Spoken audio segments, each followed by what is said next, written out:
700 years ago, about 40 noblemen wrote a letter to Pope John XXII.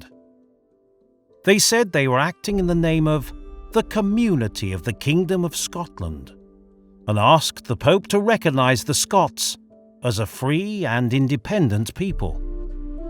Famous for its stirring and evocative statement of Scottish political freedom, the letter was handwritten in Latin at Arbroath Abbey and sent to the Pope on the 6th of April 1320.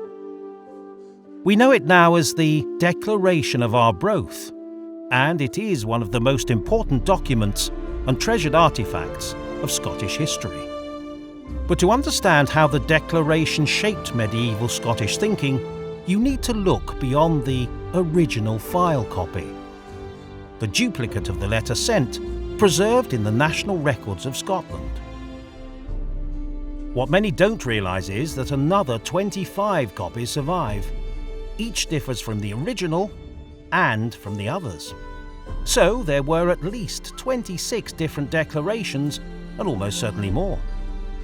Those most commonly circulating in the 14th and 15th centuries were copies of copies. For most of the Middle Ages, there was no printing. Every copy of the Declaration was handwritten by a scribe, so misreading or miscopying led to mistakes and omissions. Scribes also made deliberate amendments to help understanding or to save space. Sometimes the text was consciously altered to change emphasis or meaning.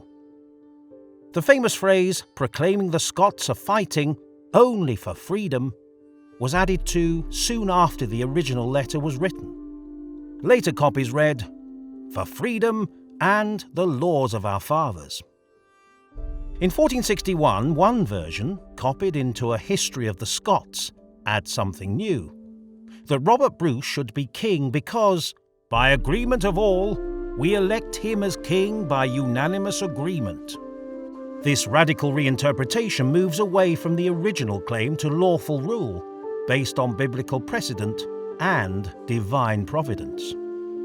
We don't know why these changes were made or the impact they had, but it's clear that focusing on the original overlooks the influence of subsequent versions. Viewing the Declaration as a single document finalised at a specific point in time devalues its true significance. Today we can use technology to compare the different versions and examine how the Declaration was modified by different people at different times. The dynamic edition of the Declaration of Arbroath illustrates what alterations were made, which parts were changed most frequently and most dramatically, and which copies contain the most variations. It reveals that the most famous and frequently quoted sections are, in fact, the ones that have been altered the most. To see which they are and discover more, visit the Dynamic Declaration website.